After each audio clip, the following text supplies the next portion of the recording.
Allez, à quasiment 11h40, c'est votre rendez-vous, une semaine chez vous. Et vous nous avez emmené à la rencontre de Caulois depuis lundi, alias Egaoula.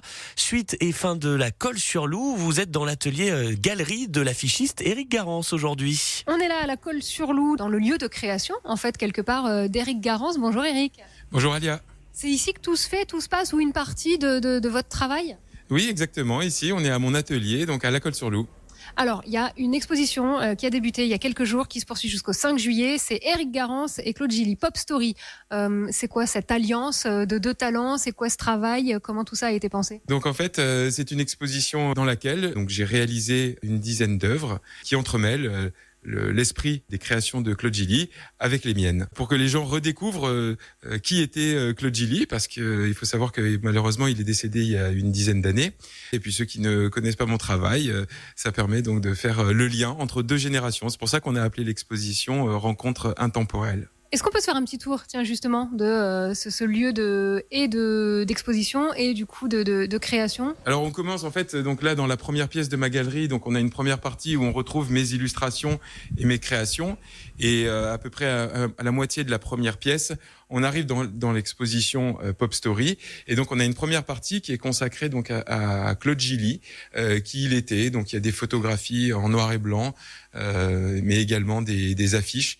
Des différentes expositions qu'il a pu faire. Donc on présente d'abord l'exposition et on présente qui était Claude Gilly. Et dans la deuxième pièce, je vous invite à me suivre, on va retrouver les créations de cette collaboration. Alors c'est évidemment coloré, forcément. Il y a un jeu de lumière aussi dans ce petit espace. Voilà, tout à fait. On a les murs qui sont noirs, et les murs sont noirs pour pouvoir justement faire ressortir un maximum les couleurs. Donc en fait, vous avez ici donc des pièces qui sont des découpages bois avec de la peinture laquée, et en leur centre, on retrouve mes illustrations, mes affiches. Claude Gilly avait donc une vision de l'art qui était en fait de sortir du cadre. Donc c'était un geste artistique, et donc ici j'ai voulu faire sortir du cadre mes affiches. Donc on retrouve les textes qui sont d'habitude à l'intérieur des affiches, on les retrouve à l'extérieur en découpe. Donc on sort du cadre dans le Vieux-Nice, on sort du cadre sur la promenade des Anglais avec les palmiers. Donc c'est sur le côté 3D qu'on retrouve la patte Claude Gilly, et sur le côté couleur et illustration qu'on a la patte Éric Garance. C'est exactement ça. Pourquoi ça vous tient à cœur qu'on vienne découvrir cette expo ? Ça me tient à cœur parce que Claude Gilly, c'est quelqu'un qui m'a très clairement inspiré dans mon travail.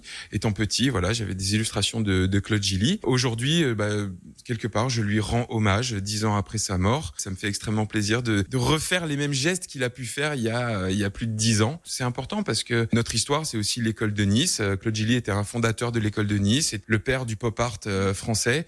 Donc aujourd'hui, pouvoir faire une collaboration avec Claude Gilly Diffusion, c'est un honneur. S'il y a des écoles aussi qui veulent venir visiter, c'est très volontiers qu'on les recevra. Et peut-être même que quelqu'un de cette jeune génération, dans des dizaines et des dizaines et des dizaines d'années, rendra hommage au travail d'Éric Garance. Qui sait ? Peut-être, on verra. Je serai pas là pour le savoir de toute manière. Et l'exposition Pop Story d'Éric Garance et Claude Gilly sur le maître du découpage et des formes en mouvement. Éric Garance, illustrateur reconnu de la Côte d'Azur, à découvrir jusqu'au 5 juillet, rue Clémenceau à la Colle-sur-Loup, dans l'atelier galerie de l'affichiste niçois. Photo que l'on vous met sur ici.fr/azur.